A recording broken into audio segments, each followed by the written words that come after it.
We'll give them some. We'll give them some time. These guys. I ain't trying to repeat myself.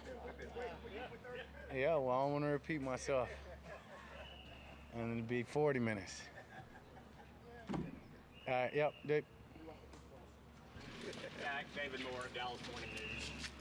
When one moment of a competitive practice blows up on social media, are you abused by that?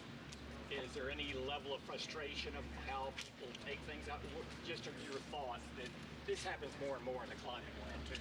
Yeah, I mean, it's another representation of playing for the Dallas Cowboys, of anything that's said, done, or viewed, the reach I guess it can have, and as many people can see it, and then obviously the opinions and everything follow.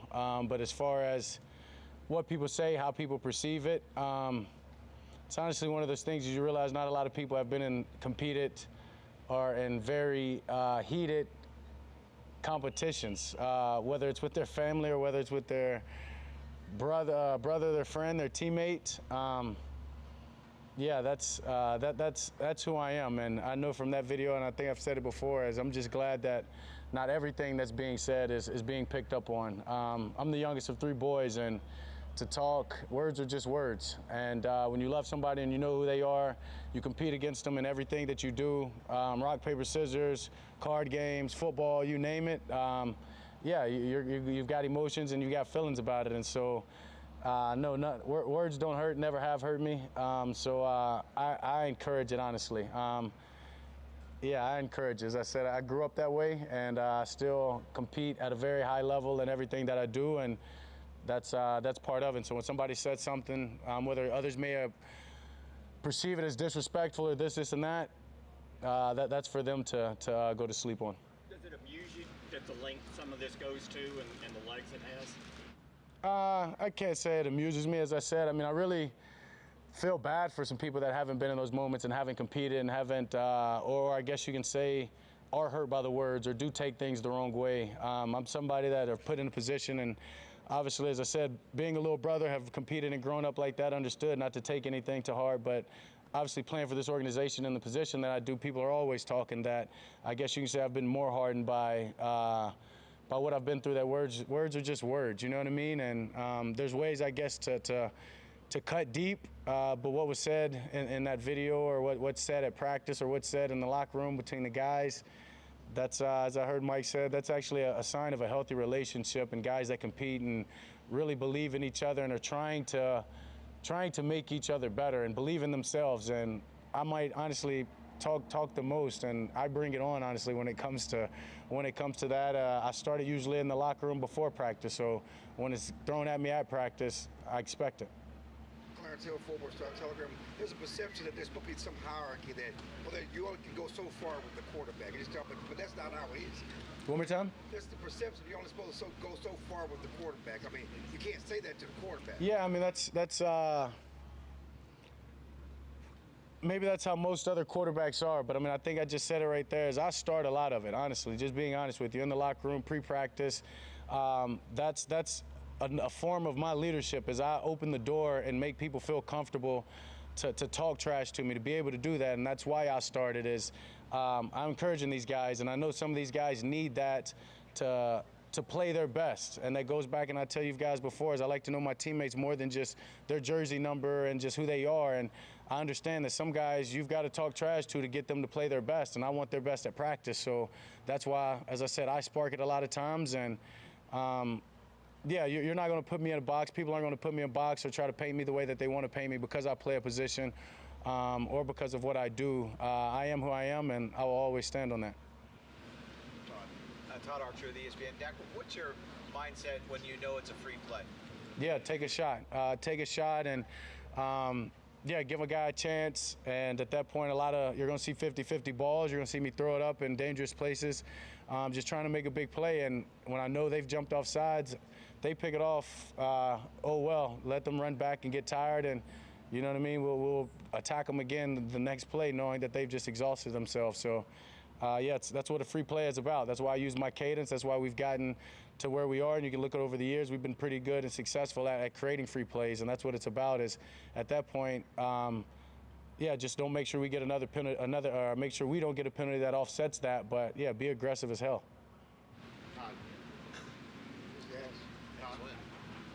That was Todd's question. Oh, that was Todd.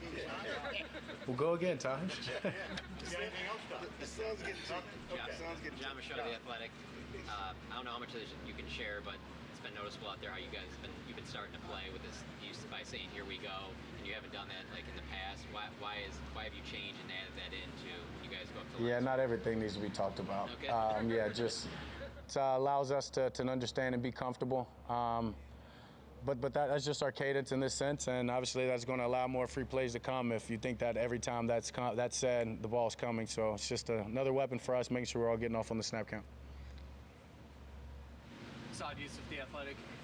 Dak, when you look at the running backs, you've had Zeke your whole career. Going into this, what element of the running back do you have to get used to most? Is it the pass protection, the running plays, or pass catching? What do you look at most? Yeah, no, I trust those guys. It's not anything necessarily me getting used to. All these guys trust me. I trust them.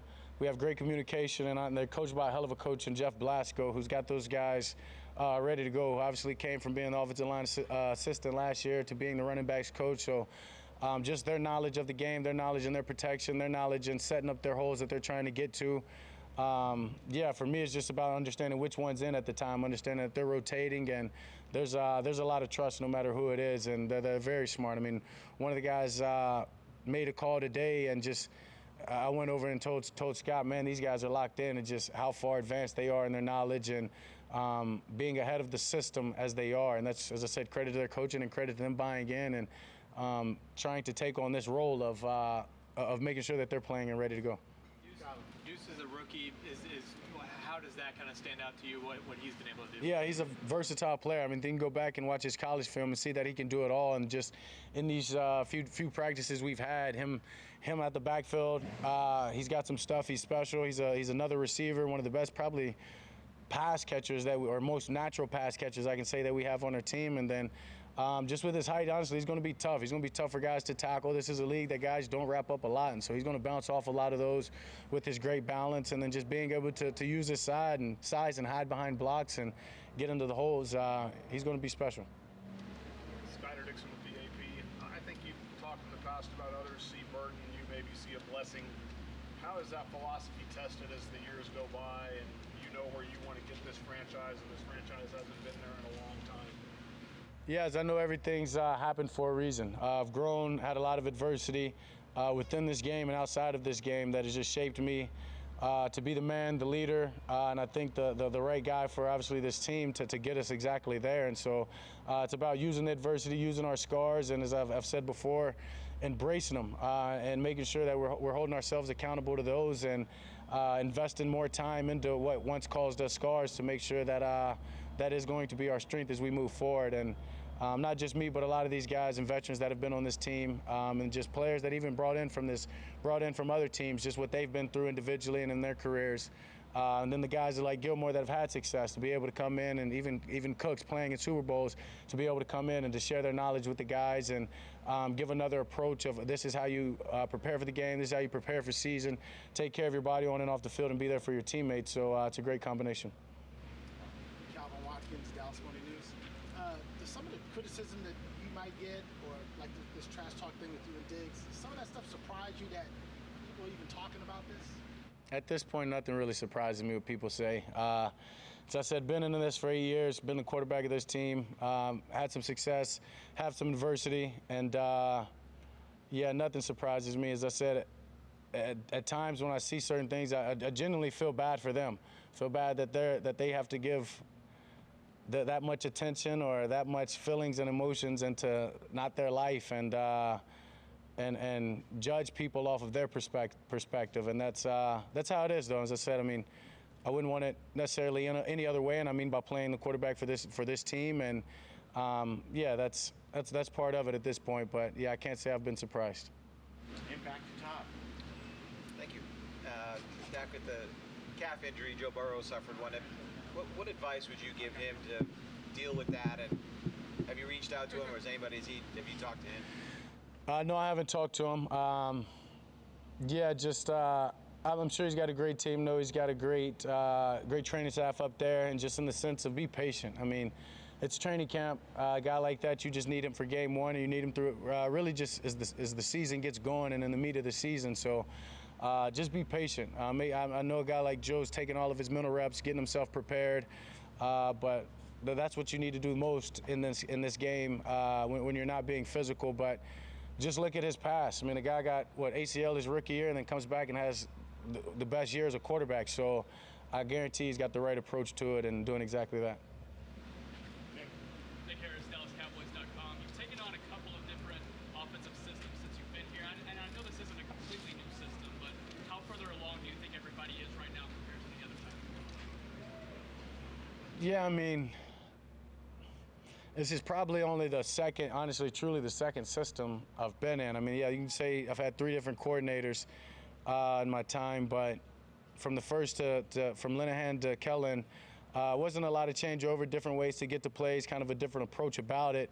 But even now, yeah, this change from Kellen to McCarthy, there's definitely more plays added. There's things that he's brought from his past, West Coast type things, and guys are much further along, just in the sense, and I am as well, and that's credit to coach, that's credit to Shotty, and those guys of just installing the plays with a lot of details and making sure everybody understands the purpose of a play, the details of a play, and their role within that. So you would say there's more change the second time around than the first? For sure, for sure.